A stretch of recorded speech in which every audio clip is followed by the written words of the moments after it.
Hello guys, good morning to everyone guys. कैसे हो आप लोग? आई होप, आशा करता हूँ आप सभी लोग बहुत ही अच्छे होंगे। तो कैसे हो बच्चों? तो आज हम डिस्कस करेंगे क्लास 8th का एक बहुत ही अच्छा टॉपिक है, दैट्स कॉल ठीक है, that's a force and pressure. ठीक है, तो टॉपिक काफ़ी अच्छा है, फोर्स एंड प्रेशर है, 8th का चैप्टर है और साइंस का चैप्टर है। तो चलिए स्टार्ट करते हैं बिना किसी देरी के और जल्दी से इस चैप्टर को क्या कर लेते हैं, फिनिश कर लेते हैं। तो इस चैप्टर में हमें जनरली करना क्या है, हमें फोर्स के बारे में देखना है कि फोर्स किसको बोलेंगे, और दूसरा जो हमारा टॉपिक आता है वो आता है प्रेशर। अब प्रेशर कई इफेक्ट के हो सकते हैं। अब यहीं पे इसी चैप्टर में ना जैसे एक कॉन्सेप्ट आता है, सर आखिर ये चैप्टर हम पढ़ रहे हैं तो उसके पीछे रीज़न क्या है। तो देखो बच्चों, अगर इस चैप्टर के बारे में बात करें, इस चैप्टर को पढ़ने के पीछे जो रीज़न है, मेन रीज़न ये है कि इस चैप्टर की वजह से ना आपको पता चलेगा कि ये जो एक कॉन्सेप्ट आता है पुल का, ठीक है, या फिर पुश का, ठीक है, ये क्यों आता है, क्यों कहा जाता है पुल करने के, क्यों कहा जाता है पुश करने के लिए। और दूसरा कॉन्सेप्ट आता है प्रेशर का। ठीक है, कि आप लोगों ने देखा होगा जो हैवी व्हीकल्स होती हैं, जो कई कई जिसमें टायर्स होते हैं, जो बड़ी व्हीकल्स होती हैं आपने देखा उसमें बहुत ही ज़्यादा टायर्स होते हैं। तो आखिर क्यों, क्या रीज़न है कि जो बड़ी व्हीकल्स होती हैं इसमें बहुत ज़्यादा टायर्स लगाए जाते हैं? तो कोई ना कोई इनका साइंटिफिक रीज़न होगा। तो यही सब सारे के सारे क्वेश्चंस आपको यहीं पता चलेंगे। अब जैसे हम लोग बोलते हैं ना कि जैसे आप लोग वेजिटेबल्स को जब कट करते हो तो आपका जो नाइफ होता है, अगर वो शार्प है तो बड़े आराम से कट जाता है, लेकिन अगर वो शार्प नहीं है तो आपको पोटैटो को काटने में बहुत ही टाइम लगता है ना। तो इन सब सारे क्वेश्चंस के आंसर आज आपको बड़ी आराम से मिलेंगे। तो चलो बच्चों स्टार्ट करते हैं फोर्स एंड प्रेशर। ठीक है बच्चों, तो बात आता है कि फोर्स है क्या। ठीक है, तो फोर्स की बात करें तो फोर्स बच्चों कुछ नहीं है, सिंपल से इसके बारे में डिफिनीशन आएगी। अ फोर्स इज अ पुश और पुल और बोथ। ठीक है, फोर्स क्या है, या तो पुश है या तो पुल है या तो दोनों है। A force can not be seen but we can feel and observe the effect of the force. Normal सी बात है, हम फोर्स को देख तो नहीं सकते but yes we can observe them. हम उसे क्या कर सकते हैं, ऑब्जर्व कर सकते हैं और उससे होने वाला एफर्ट देख सकते हैं। जैसे अगर यहाँ पे कोई कार्डबोर्ड रखा हुआ है और आप इसको पुश कर रहे हो तो आप देखोगे कि ये ऑब्जेक्ट कुछ देर बाद यहाँ से यहाँ पे आ जाएगा। ठीक है, तो यहाँ से यहाँ आया ना, तो आपने क्या लगाया, फोर्स लगाया, बट वो दिखा नहीं। ठीक है, बट महसूस हुआ कि ऑब्जेक्ट यहाँ से यहाँ तक आ गया। ठीक है गाइस, दूसरी बात, फोर्स होता है दो टाइप का। मैंने यहाँ पे एक पुश की बात की और एक पुल की बात की। पुश किसको बोलोगे ये समझो। पुश मतलब ढकेलना, जिसको बोल सकते हैं हिंदी में ढकेलना, पुश करना। A force to move an object away from our body, यानी अगर आपका बॉडी यहाँ पे है, चलो ये रही आपकी बॉडी, ठीक है, ये रही आपकी बॉडी, आप इस ऑब्जेक्ट को अपने से दूर ढकेल रहे हो तो ये कहलाएगा पुश। जैसे विंडो लगी होती है तो वहाँ पे लिखा होता है पुश करने के लिए, तो आप इसको आगे की ओर पुश कीजिए। ठीक है, दूसरा आता है पुल।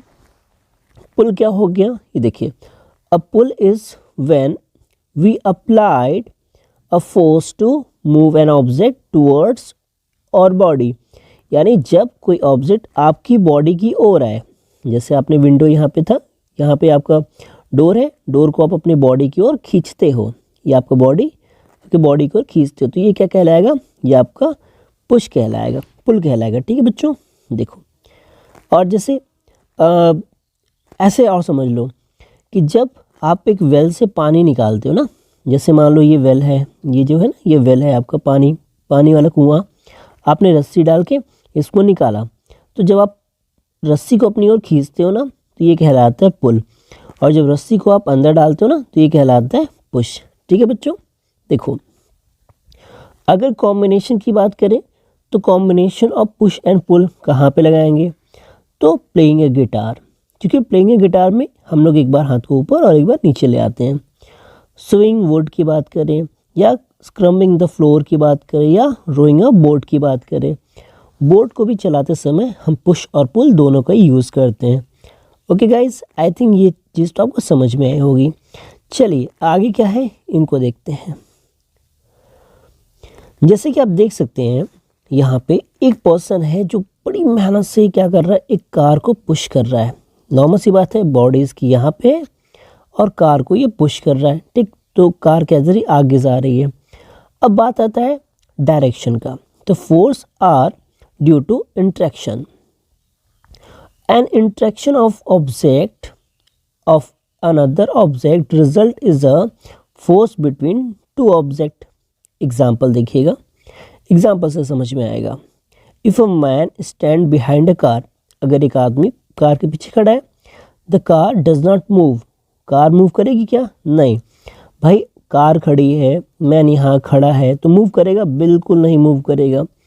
बट क्या करेगा, if he push the car, अगर कार को पुश करता है, he applied force and the car begin to move in the direction of the applied force. मतलब क्या हुआ बेटा? मतलब ये हुआ सर कि कार यहाँ पे खड़ी थी, आदमी यहाँ पे खड़ा था, कार यहाँ खड़ी थी। अब इस मैन ने फोर्स लगाया किस डायरेक्शन में? इस डायरेक्शन में, ठीक है, एफ लगाया इस डायरेक्शन में। तो अब ये जो कार है ना बच्चों, ये भी मूव कर जाएगी इस डायरेक्शन में। तो जिधर फोर्स लगेगा उसी डायरेक्शन में कार मूव करेगी। यहाँ पे ये भी हो सकता था कि कार बहुत ज़्यादा भारी हो और ये जो मैन है जो फोर्स लगा रहा हो वो बहुत ही कम हो। तो इस केस में क्या होगा? इस केस में आपका ये होगा कि कार मूव ही नहीं करेगी, कार वहीं की वहीं खड़ी रहेगी। ठीक है गाइस, चलिए तो एक्सप्लोरिंग फोर्स की बात करें। देखिए, जब फोर्स को हम एक्सप्लोर करेंगे, मतलब समझिएगा, तो दो टाइप में करते हैं। देखो, जैसे फर्स्ट है आपका ए, क्या है? If two force act on a body in the same direction, अगर वो दोनों फोर्स सेम डायरेक्शन में वर्क करे तो, ठीक है, तो इनका जो नेट फोर्स आता है ना, इस सम ऑफ द टू फोर्सेस, इन दोनों सम के इक्वल। ये देखो F1 इधर ही लग रहा है, F1, F2 भी इधर ही लग रहा है, तो इनका जो यहाँ पे रिजल्ट निकलेगा ना, ये निकलेगा F1 प्लस F2। ठीक है गाइज, क्या निकलेगा? F1 प्लस F2 निकलेगा। ओके, यहाँ पे देखिए, unbalance force acting on the same direction combined by adding. तो यहाँ से अगर एक बात पूछा जाए कि बच्चों एक कॉन्सेप्ट आया अनबैलेंस का, इसका मतलब क्या होता है? तो बच्चों इसका कुछ खास मतलब नहीं होता, बस इसका इतना ये मतलब होता है कि जो अनबैलेंस फोर्स होता है वो क्या होता है, वो एक ही तरफ एक्ट करते हैं और सेम डायरेक्शन में एक्ट करते हैं। याद रखिएगा, उन्हें क्या बोलेंगे? अनबैलेंस। मतलब एक ही डायरेक्शन में वो वर्क क्या करें, दूसरे डायरेक्शन में नहीं करें। ठीक, अगर सोचो, जरा सा सोचो आप, एक फोर्स F1 यहाँ से लगा हुआ है, F1 हम यहाँ से भी लगा दें, ठीक है, एक F2 हम यहाँ से भी लगा दें, तो ये F1 इस F1 को कैंसिल करेगा, ये F2 को कैंसिल करेगा, और ये ऑब्जेक्ट यहीं पे लगा रहेगा, ये किसी डायरेक्शन में नहीं जाएगा। तो अगर ये किसी डायरेक्शन में नहीं गया ना, तो हम बोलेंगे कि ये क्या है, आपका बैलेंस है। ठीक है, बैलेंस फोर्स। चलिए तो बात करते हैं अनबैलेंस फोर्स के बारे में। ठीक है, देखो, अनबैलेंस फोर्स क्या है? Acting in opposite direction. ये क्या होते हैं? अपोजिट डायरेक्शन में एक्टिंग करेंगे। Combined by subtraction, the net force is the difference between the two forces and is exert in the direction of the larger force. यानी ये क्या करेगा? जिधर लार्जर फोर्स लगेगा उधर ही होगा। देखिए, जैसे ये F1 है, ये F2 है। अब यहाँ पे F1 और F2 इक्वल नहीं है, यहाँ पे F1 is not equal to F2। ठीक है, इस केस में F1 और F2 बच्चों इक्वल नहीं है। हमारा वहाँ पे क्या था, जो फर्स्ट केस था, जब हमने वहाँ पे दिखाया था F1 और F2 के बारे में, तो वो दोनों इक्वल थे, इसलिए वो दोनों कैंसिल हो रहे थे। यहाँ पे देखो, F1 इधर जा रहा है, F2 इधर जा रहा है। अब मेरी बात समझना, इस चीज़ को थोड़ा सा जो यहाँ पे थ्योरेटिकल है, मैं इसको और अच्छे से बता रहा हूँ आपको। यहाँ देखो, सपोज़ करो ये 10 न्यूटन का फोर्स लगाता है और ये 8 न्यूटन का फोर्स लगाता है। यानी ये मोटा लड़का है और ये पतला सा लड़का है, नॉर्मल सी बात है। ये क्या करेगा? ये जो ऑब्जेक्ट है इस ओर मूव कर जाएगा। मतलब अगर नेट फोर्स की बात करें तो 2 न्यूटन नेट फोर्स बचेगा। कैसे नेट फोर्स निकालते हैं, इस 10 में से इस 8 को माइनस कर देंगे तो देखो क्या हो जाएगा, 10 माइनस 8 कितना आ गया, 2 न्यूटन आ गया।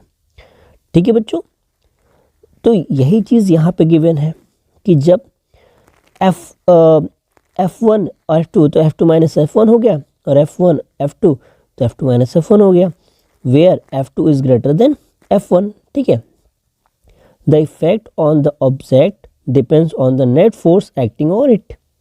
ठीक है, तो जो डिपेंड करेगा किस पे करेगा कि फोर्स कहाँ एक्टिंग कर रहा है उस पर डिपेंड करेगा। ठीक है गाइस, चलिए तो एक चीज़ आता है थर्ड, जब क्या आ जाए कि नेट फोर्स ज़ीरो हो, कब होगा, देखो if you pull the block from both side, अगर दोनों साइड से पुल करें या फिर पुश करें उसको, ठीक है, force the block remain stationery, मतलब वो तो वहीं पे रह जाएगा। जैसे एक फोर्स लगा के हमने इसको इधर ढकेला, एक फोर्स लगा के हमने इसको इधर ढकेला, ठीक है, पुश कर रहे हैं, यहाँ से इधर की ओर पुश कर रहे हैं और यहाँ से इधर की ओर पुश कर रहे हैं। ठीक है, और दोनों का फोर्स क्या है, बिल्कुल इक्वल है। तो जब दोनों का फोर्स बिल्कुल इक्वल है ना, तो ये यहीं पे क्या रह जाएगा, स्टेबल रह जाएगा, ये मूव नहीं करेगा, ये यहीं पे क्या रहेगा, स्टेबल रह जाएगा। ठीक है, ओके ना, तो यहाँ देखिए क्या कह रहा है, the net force is zero, तो नेट फोर्स क्या हो जाएगा आपका, ज़ीरो हो जाएगा। सच अ पेयर ऑफ, इनको क्या बोलेंगे, बैलेंस फोर्स, इनको क्या बोलते हैं, बैलेंस फोर्स बोलते हैं, क्योंकि ये भी एफ है और ये भी एफ है, और दोनों जब एफ है तो एफ एफ क्या हो जाएंगे, कैंसिल हो जाएंगे, एक दूसरे को कैंसिल कर देंगे और ये ऑब्जेक्ट यहीं पे रह जाएगा, मूव नहीं करेगा। और जब ऑब्जेक्ट मूव नहीं करेगा तो हम इसको कह सकते हैं कि बच्चों ये क्या हो जाएगा, balance force. Okay, balance force की बात करें, do not change the state of rest R motion of an object, यानी जो बैलेंस फोर्स हुआ इसका मतलब क्या हुआ सर, इसका मतलब ये हुआ बच्चों कि जो बैलेंस फोर्स है, अगर कोई ऑब्जेक्ट मोशन में है तो वो मोशन में ही रहेगा, वो रुकेगा नहीं, और कोई ऑब्जेक्ट अगर रेस्ट में है तो वो रेस्ट में ही रहेगा, मोशन में नहीं आएगा। ठीक है, जैसे however can change is size and shape of the object. Okay guys, तो यहाँ पे एक चीज़ हमें समझ में आई कि अगर कोई ऑब्जेक्ट मोशन में है तो मोशन में ही रहेगा, अगर कोई ऑब्जेक्ट रेस्ट में है तो वो रेस्ट में ही रहेगा। ठीक, चलिए अब बात करते हैं effect of force of an object. किसी भी फोर्स ऑब्जेक्ट पे फोर्स का इफेक्ट क्या होता है इसको समझते हैं। जैसे फर्स्ट देखिए, force can make an object to move from rest, यानी जैसे ये कार क्या था, रेस्ट में था, हमने फोर्स लगाया, ये क्या हो गया, मोशन में हो गया, मतलब रेस्ट से हमने इसको मोशन में ले आया। ठीक है गाइस, दूसरा देखो, एक चीज़ तो यहाँ से हो गया, दूसरी बात कह रहा है second, force can stop a moving object, अगर किसी मूविंग ऑब्जेक्ट को स्टॉप कर रहा है मतलब क्या है, उसको रेस्ट में ले आ रहा है। जैसे यहाँ देखो, ये फुटबॉल है, ठीक है, फुटबॉल को किसी ने किक किया लेकिन जो गोलकीपर है वो उसको क्या कर लेता है, रोक लेता है। तो फुटबॉल क्या था, मोशन में, रोक लिया मतलब स्टॉप कर दिया, मतलब किस में हो गया, रेस्ट में हो गया। ओके गाइस, थर्ड है, force can change the direction of a motion of an object, यानी इसके डायरेक्शन को क्या कर सकता है बच्चों, चेंज कर सकता है। कैसे चेंज करेगा, ये देखो, सपोज ये मैच हो रहा है, किसी ने बॉल की, चलो नेहरा ने बॉल की, और यहाँ पे गिलक्रिस्ट है, इसने बॉल के डायरेक्शन को चेंज कर दिया। ठीक, बॉल तो जा रही थी ऐसे सीधे जा रही थी बॉल, ठीक है, बट इसने क्या किया, बॉल को हिट करके अपने बैट से इस डायरेक्शन में भेज दिया, तो यहाँ पे क्या हो गया, बॉल का डायरेक्शन चेंज हो गया। ओके गाइस, थर्ड क्या कह रहे हैं, okay, force can change the shape of an object, force किसी भी शेप का ऑब्जेक्ट चेंज कर सकता है। अच्छा, आप सभी लोगों ने देखो, मैंने इसका एग्जाम्पल क्यों लिया, क्योंकि बहुत ईजी सा एग्जाम्पल है बच्चों। आप सभी ने देखा होगा घर में अपने अपने मम्मी पापा को रोटियां बनाते हुए, अब पापा तो बहुत कम बनाते होंगे लेकिन मम्मी ज़्यादा लोग बनाती हैं, ठीक है। तो आपने देखा होगा रोटियां बनाते हुए, तो पहले तो जो आटा लेती है वो तो गोला रहता है, लेकिन वो बाद में फिर एक लंबी सी चकोर सी रोटी बन जाती है। ठीक है, तो आपने देखा एक स्पेयर को आपने एक सर्कल में बदल दिया। ठीक है, तो ये क्या हो, ये किसके इफेक्ट से हुआ कि ये फोर्स के इफेक्ट से हुआ। ठीक है, ओके गाइस, तो आई थिंक चीज़ें आपको समझ में आ रही होंगी। चलिए और आगे बढ़ते हैं। जैसे यहाँ देखो क्या हुआ, हमने एक रबड़ को स्ट्रेच किया, स्ट्रेच करने के बाद छोड़ा तो फिर से वो अपनी पुरानी पोजीशन में आ गया। अब एक स्पंज लेते हैं, स्पंज को हमने हाथ से दबाया तो वो स्पंज दब जाता है, लेकिन जैसे हमने उसको छोड़ा वो फिर से अपनी पुरानी वाली पोजीशन में चला आएगा। एक स्प्रिंग को लिया, हमने उसको दबाया तो वो सिकुड़ गया, नॉर्मल सी बात है, और जब हमने छोड़ा तो फिर से अपनी पुरानी वाली पोजीशन में आ गया। तो ये चीज़ तो आपको पता है। आप बोलोगे सर इसे क्यों बता रहे हो, इसको इसलिए बता रहा हूँ ना कि फोर्स लगा, शेप बदला, फिर से अपनी पुरानी पोजीशन में आया, फोर्स लगा, शेप बदला, फिर से अपनी पुरानी पोजीशन में आया, फोर्स लगा, शेप बदला, फिर से अपनी पुरानी पोजीशन में आ गया। तो ये जो चीज़ होता है ना, देखो इसको क्या बोलते हैं, an object that will return to its original shape and size after being squeeze, pressed, twist and scratch is elastic. ठीक है, तो ये जो प्रॉपर्टी होती है ना, वो कौन सी प्रॉपर्टी होती है, इलास्टिक की प्रॉपर्टी होती है कि फिर से अपना पुराना शेप पा लेना। ओके गाइस, देखो जैसे, लेकिन अब कुछ चीज़ें हैं जिसके साथ ऐसा नहीं है। जैसे अगर एक कांच के ग्लास को आपने ड्रॉप कर दिया तो वो नॉर्मल सी बात है ब्रेक डाउन हो जाएगा। एक पेपर को आपने टीयर कर दिया, मतलब छोटे छोटे टुकड़ों में बांट दिया, तो अब उसको तो दोबारा छोड़ने पे पेपर तो बनेगा नहीं। एक कोका कोला के आपके कैन को या फिर किसी भी कैन को आपने क्रश कर दिया, और क्रश करने के बाद आप सोचोगे कि इसे छोड़ दें तो ये फिर से पुराना आ जाएगा, तो ऐसा नहीं होगा। तो इन्हें क्या बोलेंगे, इन्हें बोलते हैं an object that will not return to its original shape and size after being squeeze, press and twist or stretch inelastic. ठीक है, इन्हें क्या बोलेंगे, इलास्टिक बोलेंगे। यानी जिनमें प्रॉपर्टी नहीं होती उन्हें बोलेंगे इलास्टिक, और जिनमें प्रॉपर्टी होती है उन्हें क्या बोलेंगे, इलास्टिक। चलो बच्चों, अब बात करते हैं टाइप ऑफ फोर्स की। कितने टाइप ऑफ फोर्स होते हैं, देखिए there are main two types of forces. कितने टाइप के फोर्स होंगे, मेन टू टाइप के फोर्स हैं। कौन कौन से, ये देखो, पहला तो आपका आता है कांटेक्ट फोर्स। पहला क्या आता है, कांटेक्ट फोर्स। दूसरा आपका आता है नॉन कांटेक्ट फोर्स। तो कांटेक्ट फोर्स में क्या आता है बच्चों, कांटेक्ट फोर्स में आता है are forces exert by one object of another when they are in contact with each other. मतलब जब एक दूसरे को वो टच करेंगे। ठीक है, जैसे ये ऑब्जेक्ट हो गया और ये एक दूसरा ऑब्जेक्ट हो गया, अभी दोनों जब एक दूसरे को टच करेंगे ना तब इनको इफेक्ट करेंगे, बिना टच के इनको इफेक्ट नहीं कर सकते। तो इसमें क्या क्या आता है देखिए, तो contact force are two types. कितने टाइप के होते हैं, टू टाइप के होते हैं। कौन कौन से, एक होता है मस्कुलर फोर्स और दूसरा आपका होता है फोर्स ऑफ फ्रैक्शन।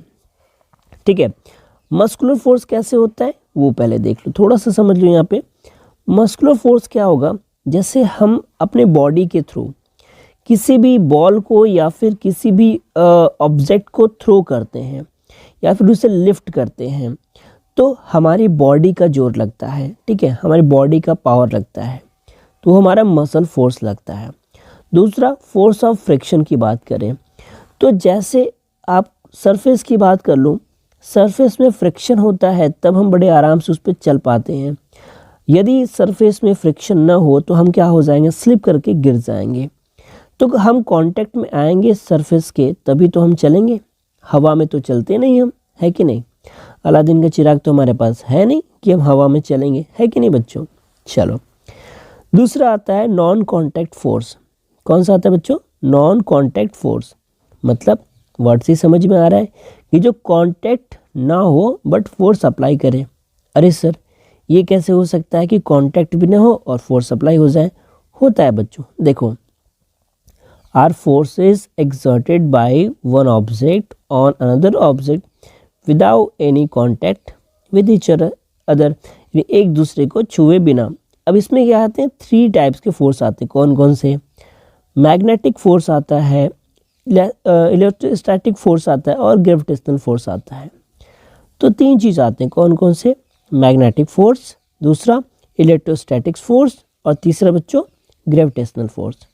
ठीक है, आइए फिर इनके बारे में एक एक करके देखते हैं। बात करते हैं पहला contact force, that call a muscular force. Muscular force किसको बोलेंगे? देखो मैंने तो आपको समझा दिया, जो आप मसल्स लगाओ, जैसे ये बाइसिकल चला रहा है तो अपने ये लेग्स के मसल्स को यूज़ कर रहा है। ये बच्चे रनिंग कर रहे हैं तो नॉर्मल सी बात है, किसका यूज़ कर रही है? अपने लेग्स के मसल्स का। यहाँ पे ये हॉर्स जो हैं, हॉर्स नहीं गधे बोल सकते हैं उनको, गधे ही हैं, ये भी अपने लेग्स का यूज़ कर रहे हैं, अपने पावर का।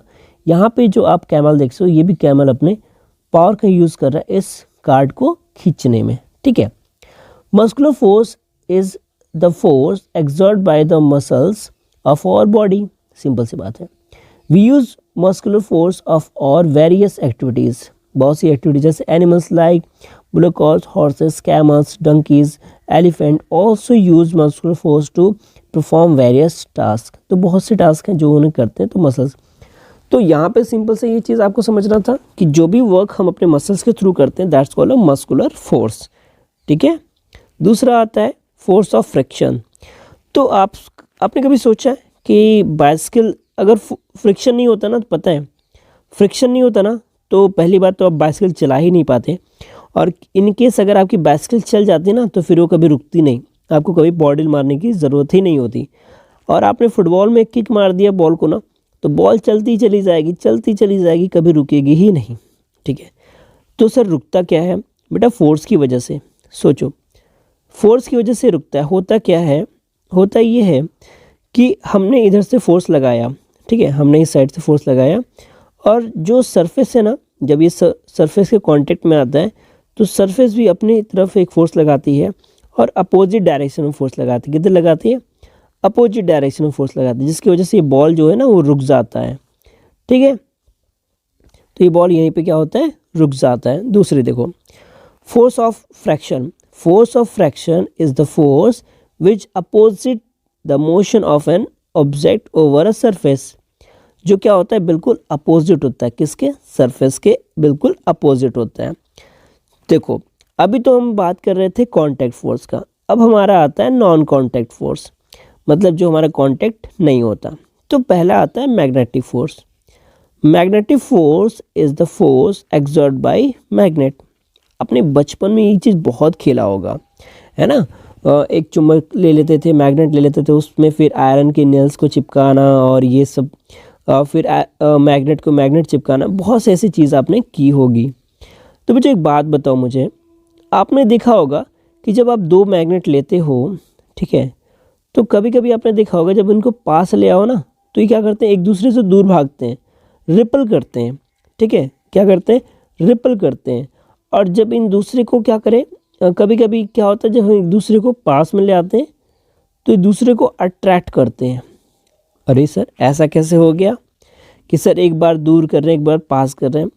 तो बच्चों होता क्या है ना, इनमें अगर किसी भी हम मैग्नेट की बात कर लें, सॉरी बच्चों, हम किसी भी मैग्नेट की बात कर लें, तो किसी भी मैग्नेट पे 2 पोल होते हैं, एक होता है नॉर्थ पोल, दूसरा होता है साउथ पोल। तो याद रखिएगा, अगर सेम पोल होंगे, जैसे नॉर्थ नॉर्थ या फिर साउथ साउथ, इसको बोलेंगे सेम पोल।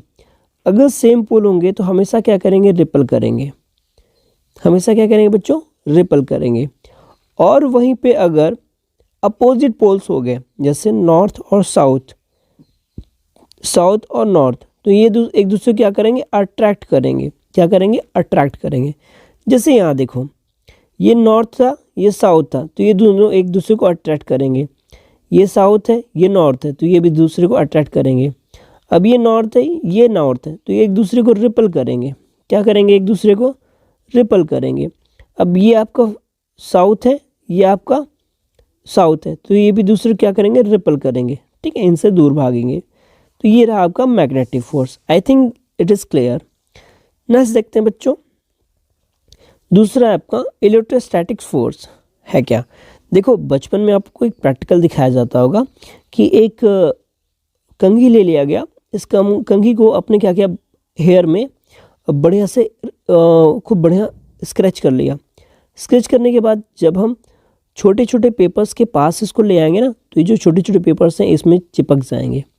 ठीक है, तो आप कहोगे ये देखो जादू, बट ये जादू नहीं है, ये इलेक्ट्रोस्टैटिक्स फोर्स होता है। होता क्या है, जब हम प्लास्टिक के किसी भी ऑब्जेक्ट को अपने बाल में या हेयर में रब करते हैं ना, तो ये हो जाता है इलेक्ट्रिक चार्ज हो जाता है। इस पर क्या होता है, इस पर इलेक्ट्रिक चार्ज बढ़ जाते हैं, जिसकी वजह से क्या होता है, जब इलेक्ट्रिक चार्ज बढ़े होते हैं तो क्या होता है, ये दूसरे ऑब्जेक्ट को अपनी तरफ अट्रैक्ट करता है एज अ मैग्नेट की तरह। ठीक है, एज अ मैग्नेट की तरह दूसरे ऑब्जेक्ट को अपनी तरफ अट्रैक्ट करने लगता है। देखो, electrostatics force is the force exerted by a charged body on another charge of or uncharged body। तो फिर से समझना, electrostatic force is the force exerted by a charged body on a another charge or another charged body। ठीक है, जैसे example, a plastic straw change bye rubbing with paper attach और suspended plastic straws. ठीक है, तो वही चीज़ है जो मैंने आपको अभी बताया। थर्ड आता है जो बहुत इंपॉर्टेंट है यार, तो न्यूटन बाबा ने तो इस पर पूरी डिस्कवरी ही कर डाली थी, that's called a gravitational force. ठीक है, तो ये पूरी न्यूटन बाबा की देन है कि उन्होंने पूरी इसके बारे में एक अच्छा खासा डिस्कवरी कर डाला। ठीक है, तो उनकी बात तो अलग है, खैर हम उनकी इस चीज़ पे नहीं जाएंगे क्योंकि हमें उस बारे में अभी डिस्कस नहीं करना है। देखो, ग्रेविटेशनल फोर्स क्या है, न्यूटन बाबा का नाम लिया होगा तो इतना समझ गए होंगे कि जो अर्थ होता है ना बच्चों, देखो ऐसे समझ लेना, जो अर्थ होता है इसमें एक पावर होता है, एक फोर्स होता है किसी भी ऑब्जेक्ट को अपनी ओर खींचने का। किसी भी ऑब्जेक्ट को क्या करना, अपनी ओर खींचने का एक पावर होता है। ठीक है, तो इसी पावर को हम लोग क्या कहते हैं, ग्रेविटेशनल फोर्स कहते हैं। और आपको एक और बात बताऊं, अभी कहोगे सर ये कैसे, देखो हम लोग अगर अर्थ पे टिके हुए हैं ना, तो वो है ग्रेविटेशनल फोर्स की वजह से। अदरवाइज यही ग्रेविटेशनल फोर्स नहीं होता ना, तो हम लोग कहीं और उड़ रहे होते। ठीक है, कहीं अंतरिक्ष में उड़ रहे होते। तो यही रीज़न है ग्रेविटेशनल फोर्स का। तो इतना तो समझ गए होगे ग्रेविटेशनल फोर्स है क्या। चलिए डिफिनीशन भी पढ़ लेते हैं। तो भैया डिफिनीशन की बात करें तो देखो कह रहा है, ग्रेविटेशनल फोर्स इज, एक मिनट इसको इरेज कर दूं मैं। हाँ जी बेटा, देखो ग्रेविटेशनल फोर्स की बात करें तो gravitational force is the force exert by the earth of all object, यानी सभी ऑब्जेक्ट पे क्या करता है, ये ग्रेविटेशनल फोर्स लगाता है।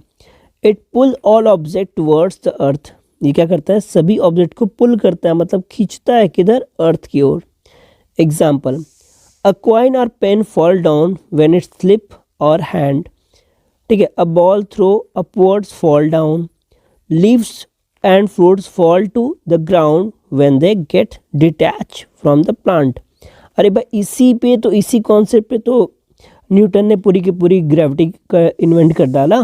ठीक है, डिस्कवर बोलेंगे, इन्वेंट थोड़ी ना बोलेंगे, डिस्कवर बोलेंगे। हाँ डिस्कवर, क्योंकि ऐसा थोड़ी ना कि न्यूटन नहीं थे तो ग्रेविटी नहीं थी। ठीक है, न्यूटन से पहले भी ग्रेविटी थी, बट किसी को उसका पता नहीं था। ठीक है बच्चों, तो ये सारी चीज़ें क्या होती हैं, इसी की वजह से होती है। किसकी वजह से, ग्रेविटी की वजह से। ठीक है, बात समझ में आ रही कि नहीं, बिल्कुल, बहुत बढ़िया। चलो, तो यहाँ पे देखो एक टॉपिक तो आपका ख़त्म हो गया। दूसरा टॉपिक होता है आपका प्रेशर। ये भी बड़ा ही इंटरेस्टिंग टॉपिक है, आपको काफ़ी मज़ा आएगा समझने में कि सर प्रेशर क्या होता है। देखो यहाँ पे मैंने एक चीज़ बोला, pressure depends on force and area, यानी अगर प्रेशर की बात करें तो किस पे डिपेंड करेगा, ये फोर्स और एरिया पे डिपेंड करेगा। देखो कैसे डिपेंड करता है। ठीक है, describe how a force is spread of area, या फिर it is a measure of how much force is acting on a certain area. देखना बहुत इजी है। देखो होता क्या है, pressure is the force acting per unit area. Pressure क्या है, is the force acting per unit area, यानी पर यूनिट एरिया पे कितना फोर्स एक्टिंग कर रहा है वही क्या कहलाएगा, प्रेशर। तो प्रेशर इक्वल टू क्या होता है, फोर्स अपॉन एरिया, या फिर हम इसको P equal to F by A भी बोल सकते हैं। और यहाँ पे जब हम इसका यूनिट निकालेंगे, देखो प्रेशर होता है न्यूटन में और एरिया होता है मीटर स्क्वायर में। किस में होता है? मीटर स्क्वायर में। तो ये जो हो जाएगा, ये हो जाएगा न्यूटन पर मीटर स्क्वायर। या तो हम प्रेशर को न्यूटन पर मीटर स्क्वायर बोलें, या तो हम प्रेशर को क्या बोल सकते हैं? पास्कल। क्या बोलेंगे बच्चों? पास्कल, जिसको पीए से इंडिकेट करते हैं। यहाँ देखिए, unit of pressure is pascal. ठीक है। If the area is smaller the pressure is more of the surface of the same force. समझना, इस बात को समझना आप। मैंने यहाँ पे एक बात बोली आपसे कि बच्चों अगर एरिया को देखो, प्रेशर और एरिया में जो रिलेशन है वो कुछ इस तरह का रिलेशन है, इन प्रोपोर्शनल रिलेशन है। प्रेशर और एरिया में इन प्रोपोर्शनल रिलेशन है, मतलब एक को हम कम करेंगे तो दूसरा डेफिनेटली बढ़ेगा। ठीक है। देखो अब यहीं पे नाइफ वाला कॉन्सेप्ट आता है कि अगर आपके पास एक नाइफ है, देखो मैं यहाँ पे एक नाइफ बना रहा हूँ, देखो अच्छा बन जाए तो बताना। ठीक है, चलो ये मेरा नाइफ है, अच्छा नहीं है मैं एडजस्ट कर लो। अब इस नाइफ को अगर मैं इसको किसी फर्श पे रगड़ देता हूँ तो इसका जो एरिया है वो बढ़ जाएगा। अब एरिया देखो बढ़ा ना, एरिया बढ़ा तो फोर्स प्रेशर क्या हो जाएगा? कम हो जाएगा। ठीक है। तो वो आपका जो पोटैटो ना वो कटेगा ही नहीं, बिल्कुल कटेगा ही नहीं। ठीक है, बहुत टाइम लगेगा काटने में, बहुत आपको पावर लगाना पड़ेगा, फोर्स आपको बढ़ाना पड़ेगा। ठीक है। बट इसी को मैं शार्प कर देता हूँ, एकदम बढ़िया, एकदम चोकीला से कर देता हूँ, तो जैसे आलू के ऊपर रखेंगे कट जाएगा। क्या हुआ? एरिया हमने घटाया, एरिया घटाया तो हमारा जो प्रेशर होगा वो क्या हो जाएगा? बढ़ जाएगा। ठीक है बच्चों, चलो आई थिंक ये बात आपको समझ में आएगी। ये देखो यहाँ पे एग्जांपल भी दिया है। ठीक है, अच्छा सा प्याज को काट रहा है नाइफ से। Increase the pressure by reduce the area. कैसे? A sharp knife has a very small surface area on it cutting edge so that high pressure can be exert by the cut onion. तो onion कटने को pressure जो उस पर affect होगा, इस पर जो प्रेशर लगेगा ना वो बहुत ज़्यादा होगा। ठीक, क्योंकि इसका एरिया क्या होता है? बहुत कम होता है। दूसरी बात करते हैं, देखो अब यहाँ पे क्या हो रहा है? स्कैटिंग का। Increase the pressure by result reducing the area. Area को रिड्यूस करके प्रेशर को बढ़ा सकते हैं। जैसे the high pressure of a surface on the ice show that the ice melt and allow to the ice skate to glide smoothly. ठीक है। तो ये जो एरिया देखो, आपने देखा होगा ये जो सफरिंग किट होता है ना, स्मूथिंग वाला, जो आप लोगों ने देखा होगा जनरली मूवीज़ वगैरह में, तो इनका जो नीचे का एरिया होता है ना बहुत पतला होता है। तो वही रीज़न होता है कि जब ये जितना पतला होगा ना एरिया, तो वो प्रेशर उतना ही लगेगा, तो वहाँ पे आइस मेल्ट होगा और बड़े आराम से ये क्या हो जाए? मूव कर पाएंगे। दूसरी बात, when a force is applied to the head of a nail the pressure will drive its sharp end into piece of wooden easily. देखो अगर जब आप नेल की बात करते हैं, ठीक है, अगर हम नेल की बात करें तो हमने देखते हैं नेल का जो एक एरिया होता है ना, एक पोर्शन, वो बड़ा ही पतला सा होता है, और दूसरा वाला क्या होता है? काफ़ी मोटा सा और तगड़ा सा होता है। इसको बड़ा सा बना देते हैं। ठीक है, जिसपे हम प्रेशर हीट करते हैं। तो ये वाला पोर्शन क्या होता है? यहाँ पे एरिया क्या है? बहुत कम है, तो यहाँ पे प्रेशर की अमाउंट क्या होती है? ज़्यादा होती है, और बड़े आराम से किसी भी कार्डबोर्ड में ये घुस जाता है। ठीक है बच्चों, चलिए और एग्जाम्पल देखते हैं। यहाँ देखिए, ये शूज़ का देखिए, the pressure under the studs is high enough for them to stick into the ground. ठीक है, अब देखो क्या कहता है, अभी शॉकर शूज़ है। ठीक है, तो आप देख सकते हो ये छोटे छोटे की लगा दिए जाते हैं, जिसकी वजह से ये क्या ग्राउंड में अच्छे से ग्रिप इनकी बनी रहे। ठीक है, तो और भी इस एग्जाम्पल है, जैसे कार क्या। ठीक है, इसको भी देख लेते हैं। Rally need very high air pressure inside the tyres. इनमें टायर्स में क्या होता है? बहुत ज़्यादा प्रेशर चाहिए होता है, क्योंकि बहुत बड़ा हैवी कार्स होते हैं। ठीक है, because the narrow tyres they have a very small content area with the ice road. ठीक, तो बहुत कम आइस रोड से आते हैं, तो बहुत अच्छे से आराम से स्लिप होते हैं, वो निकल जाते हैं। ये स्केटिंग की भी बात करें तो स्केटिंग भी बिल्कुल उसी एग्जाम्पल पे बेस है आपका। ठीक है बच्चों, देखो अब थोड़ा सा आ जाओ, a tractor moving on a soft ground has tyres to reduce the pressure on the ground so that they will not sink into the ground. अब देखो यही रीज़न है ना, इनके जो टायर्स देखो कितने मोटे मोटे टायर्स हैं, है ना, बहुत मोटे मोटे टायर्स हैं इनके। ठीक, अगर ये सोचो अगर ये टायर्स पतले कर दिए जाते तो टायर पतला होता तो एरिया क्या होता, कम होता, और एरिया जब कम होता तो इन्हें मड में काम करना होता बच्चों। तो ये क्या होता है, बिल्कुल अंदर घुस जाता और वो स्टक हो जाता, वही ग्राउंड में स्टक हो जाता। ठीक, ओके। हम लोग जो हैंड बैग कैरी करते हैं या फिर जो शोल्डर बैग कैरी करते हैं, हम देखते हैं उसका यहाँ जो वाला एरिया होता है वो थोड़ा सा क्या होता है, जितना अधिक रखेंगे ना हमारे कंधे पे उतना कम दर्द होगा। ठीक, और वो जितना पतला होगा उतना अधिक हमारे कंधे पे क्या होगा, दर्द होगा। इस चीज़ को देखना।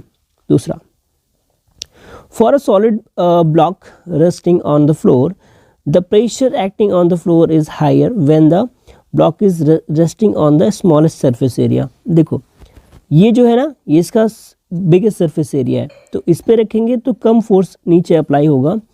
ठीक है, बट जब ऐसे रखेंगे तो ज़्यादा फोर्स अप्लाई होगा, क्योंकि यहाँ पे सरफेस एरिया क्या हो रहा है, कम ले रहा है। तो ये सारे के सारे एग्जांपल्स हैं। जैसे अब यहाँ देखो क्वेश्चन आ जाए आपके पास कि अब मुझे बताओ which diagram show the child exerting least pressure on the ground, least pressure on the ground, यानी सबसे कम प्रेशर कहाँ पे दे रहा है। ठीक है, तो सबसे कम प्रेशर कहाँ दे रहा है, देखो अगर सबसे कम प्रेशर की बात करें तो हमें पता है जो P होता है वो रिलेशन होता है F P indirectly proportional to 1/A। ठीक है, क्या होता है 1/A के, यानी एरिया अगर घटेगा तो प्रेशर आपका बढ़ेगा। तो कह रहा है सबसे कम प्रेशर, लीस्ट प्रेशर, तो कहाँ होगा, तो नॉर्मल सी बात है, देखो ये इतना एरिया ले रहा है, ये इतना बड़ा एरिया ले रहा है, ये इतना एरिया ले रहा है और ये थोड़ा सा ज़्यादा एरिया ले रहा है, तो नॉर्मल सी बात है ये एरिया ज़्यादा ले रहा है तो ये प्रेशर क्या लगाएगा, सबसे कम लगाएगा। तो ऑप्शन नंबर बी आपका जो है वो क्या है, करेक्ट है। ठीक है बच्चों, आगे देखिए। अब एक बात बताइए इसमें, अ brick with rectangular side rest of the table, brick ये रहा, टेबल ये रहा। अब आपको ये मुझे बताना है फोर्स प्रेशर किसका ज़्यादा होगा, ये मुझे कमेंट करके बताएगा। टेबल का फोर्स ज़्यादा होगा कि ब्रिक का फोर्स ज़्यादा होगा, ये आप मुझे कमेंट करके आंसर इसका ज़रूर दीजिएगा। ठीक है बच्चों, ये आपके लिए प्रॉब्लम है। ठीक है, अब देखो इस केस में रख दिया गया तो इस केस में अब ज़्यादा होगा कि लास्ट वाले केस में, दोनों का आंसर आप मुझे बताइएगा। ठीक है, चलो बात करते हैं लिक्विड प्रेशर का, क्योंकि लिक्विड भी है वो भी प्रेशर लगाता है। देखो the pressure exert by a stationary liquid kept in a container at any point inside the liquid is known as hydrostatics या liquid pressure. The liquid pushes on every surface in contact with it, no matter which way the surface is facing. ठीक है, तो जो matter है ना, water है ना, या फिर ऐसे कह सकते हो वाटर प्रेशर, वो सभी सरफेस पे इक्वली प्रेशर अप्लाई करता है। सभी सरफेस पे क्या करेगा, इक्वली प्रेशर अप्लाई करेगा, चाहे वो कहीं पे भी हो। ठीक है, इसमें कहीं भी फोर्स जो प्रेशर होता है वो डिफरेंस नहीं होता। जैसे ये लगा है ना, तो ये सभी प्रेशर फोर्स पे इक्वली करेगा। अब इसका पता कैसे करोगे, तो देखो इसका पता करने के लिए सिंपली आप ये कर सकते हो, pressure exert by liquid gas. देखिए liquid pressures on the bottom of the container does not depends on the area of the bottom। ठीक है, वो एरिया कैसा है बॉटम का उस पर डिपेंड नहीं करता। Its act perpendicular to its base, वो बेस पे परपेंडिकुलर रिएक्ट करता है। ठीक है, liquid pressure at any point inside the liquid depends upon the density and the height of the liquid column above the point. Liquid exert sideway pressure.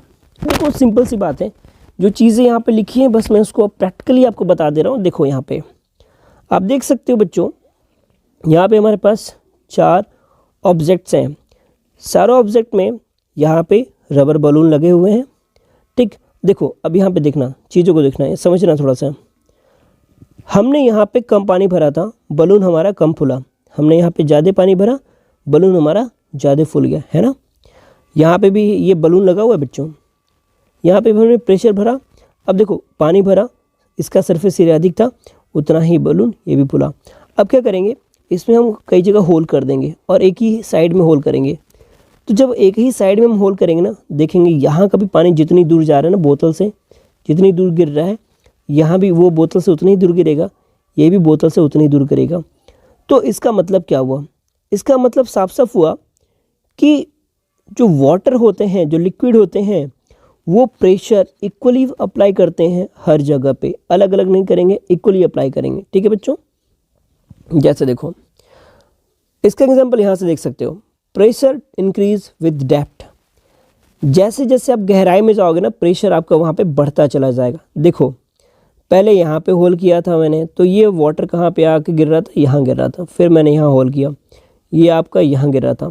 फिर मैंने यहाँ किया, ये आपका यहाँ गिरा। देखो प्रेशर बढ़ा तो डिस्टेंस भी बढ़ गई, बढ़ा कि नहीं बढ़ा। देखो एरिया इतना कवर कर रहा है कि नहीं कर रहा है बच्चों, इतना एरिया कवर कर रहा है। कब, जब प्रेशर बढ़ता चला जा रहा है तब। ठीक, दूसरी बात ये देख सकते हैं आप, ऑयल है, ठीक है, ऑयल हमने यहाँ पे किया। अब देखो जो जितना डेंस होगा ना, जो जितनी जिसकी डेंसिटी होगी वो उतना ही कम दूर जाएगा। हमने सेम हाइट पे, देखो हमने 2 बीकर लिया, ठीक है, हमने क्या किया बच्चों, 2 बीकर लिया और दोनों के सेम हाइट पे हमने होल कर दिया। एक में वाटर भर दिया और एक में क्या भर दिया, हमने ऑयल भर दिया। अब जब हमने देखा कि ऑयल वाला जो है ना वो कम डिस्टेंस पे ही गिर रहा है, लेकिन वाटर वाला जो है वो ज़्यादा डिस्टेंस ले रहा है। इसका मतलब क्या है, इसका मतलब ये है कि the more dense and the liquid the higher the pressure at the particular depth, कि जितना अधिक डेंस होगा उस पर प्रेशर उतना ही ज़्यादा इफेक्ट करेगा। ठीक है, अब यहाँ पे देख सकते हो आप, हमने क्या किया, देखो करना क्या है, बहुत ही अच्छा एग्जांपल है। Pressure does not depend on the shape of the container. तो प्रेशर कभी भी किसी भी शेप पे डिपेंड नहीं करता कि शेप कैसा है। अब देखो एक आपको ऐसा ऑब्जेक्ट लेना है ए बी सी डी का, जो क्या हो, सभी एक से जुड़े हुए हैं, सब एक से जुड़े हुए हैं। करना क्या, आप एक में पानी डालना स्टार्ट करो, आप एक में पानी डालना स्टार्ट करो। अब इसको फील करोगे ना, देखोगे जहाँ पे रोकोगे ना, जैसे मान लो आपने इसको यहाँ तक फील कर दिया, इसको यहाँ तक फील कर दिया ना, तो ये भी यहाँ तक फील हुआ होगा, ये भी यहाँ तक फील हुआ होगा, ये भी यहाँ तक फील हुआ होगा, एकदम इक्वल। फिर आपने इसको यहाँ तक फील किया, तो यहाँ तक फील किया, तो ये दोनों भी सब बिल्कुल बराबर फील होंगे। आपने इसको यहाँ तक कर दिया, तो ये सब भी क्या होंगे, बिल्कुल यहीं तक फील होंगे। तो इसका मतलब ये होता है ना कि जो प्रेशर होता है ना, वो किसी भी ऑब्जेक्ट के ऊपर डिपेंड नहीं करता, ऑब्जेक्ट के शेप पे डिपेंड नहीं करता, वो डिपेंड करता है कि उसकी डेप्थ कितनी है। ठीक है, जैसे यहाँ पे what ever the shape of wide the pressure at any particular depth is the same. किसी भी गहराई पे क्या होगा, वो बिल्कुल सेम होगा। यानी बच्चों एक चीज़ याद रखना कि जो प्रेशर होता है वो आपके कंटेनर पे डिपेंड नहीं करेगा कि कंटेनर का शेप कैसा है। ठीक है, जैसे यहाँ देखो दूसरा आता है एटमॉस्फेरिक प्रेशर। देखो हमें लगता है ना बहुत इंपॉर्टेंट चीज़ है यार एटमॉस्फेरिक प्रेशर, और है भी, समझना मेरी बात। अगर बात करूँ एटमॉस्फेरिक प्रेशर की, तो देखो क्या हो जाएगा। एटमॉस्फेरिक प्रेशर में क्या होता है, atmospheric pressure is the pressure of air around us, यानी हमारे अगल बगल जो प्रेशर है ना, यही क्या कहलाता है, यही आपका एटमॉस्फेरिक प्रेशर कहलाता है। Atmospheric pressure is the due to the weight of air, ये एयर के वेट के अकॉर्डिंग होता है। देखना बड़ी इंटरेस्टिंग चीज़ बताने जा रहा हूँ आपको। The weight of an air column of the height of the at the atmosphere the area 10 into 10 centimetre is a larger than 1000 kilogram. यानी अगर एक ये आपको समझ सकते हैं, एक बोर्ड है जो 10 into 10 का है, तो इस पर जो एयर प्रेशर है ना, एयर प्रेशर वो तकरीबन आपका 1000 किलोग्राम के बराबर है। अब सोचिए इतना प्रेशर आपके सर पे हमेशा रहता है, इसीलिए कहते हैं सर पे बहुत प्रेशर है। ठीक है, एटमॉस्फेरिक प्रेशर के बारे में थोड़ा सा और देख लेते हैं हम लोग। तो क्या है, the atmosphere is the layer of air involving the earth. It extended up to 1000 kilometer above the surface and has a total mass of 4.5 into 10 to the power 18 kg। यानी ये सरफेस से कितनी दूरी तक है, 1000 किलोमीटर तक है। ठीक है, the pressure inside our body it is almost the same at the external pressure and so balance it. मतलब समझना, the pressure inside our body is almost the same as the external pressure and so balance it. यानी जितना pressure हमारी body के अंदर है उतना ही pressure हमारे बॉडी के बाहर भी है, तभी तो बैलेंस है, वरना प्रेशर ऊपर वाला बढ़ जाएगा तो हम दब जाएंगे। और ये चीज़ आपको देखने को मिलेगा कहाँ, जब आप सी में अंदर जाने लगोगे तब। ठीक है, जैसे जैसे सी में जाओगे आपके अंदर का प्रेशर कम होगा और बाहर का प्रेशर ज़्यादा होगा, तो आपकी बॉडी क्या होती, भारी होती चली जाएगी। ठीक है, दूसरी बात देखो, at high altitude where the pressure is lower breathing is difficult. Normal सी बात है, जब से हाइट बढ़ती जाती है तो हमें वहाँ पे डिफ़िकल्टी होती है सांस लेने में। क्या होती है डिफ़िकल्टी? सांस लेने में।